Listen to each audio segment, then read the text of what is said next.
The bomb was reportedly planted on a bus. It's not yet known who planted the bomb. Our correspondent Yasin Eken is in Afrin in Syria, and he joins me now live. Yasin, what more do you know?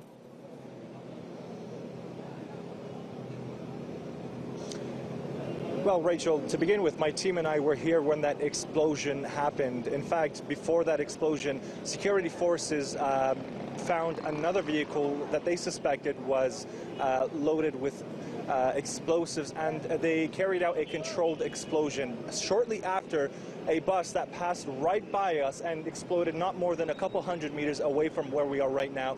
It was, or at least local security sources tell us, that it was an IED that was attached to the bottom of the bus that exploded. They believe that the target was our area. It's a symbolic place, and it was most likely timed, and it missed its target by just a few seconds.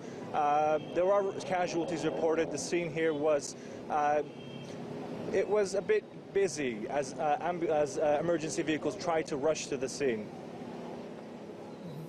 Yes, and this attack is happening on the one-year anniversary of the launch of Operation Olive Branch. Give us a sense of how people there are feeling. Certainly it must be unsettling.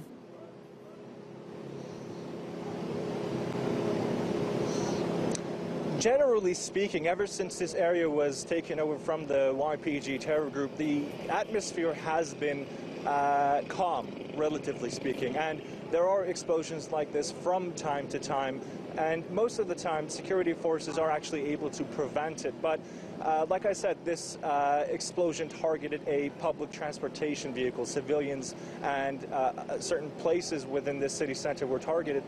However, one thing that is important to note is, even though nobody has taken responsibility, I spoke to some local security officials who told me that it is most likely the YPG terror group who carried out this attack. And the reason being is, one, the terror group gives high importance to symbols such as dates and times and places, and given that this is 1 year on since this area was taken from their control, they believe that they could be responsible for this attack. And to the style of attack, a civilian motor vehicle was targeted. Of course, this area, highly populated, was targeted, and there were attacks previously that they carried out and claimed responsibility for.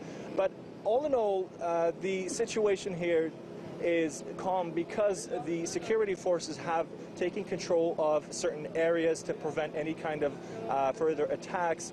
But also, this justifies Turkey's stance with its push to clear its border from the YPG terror group.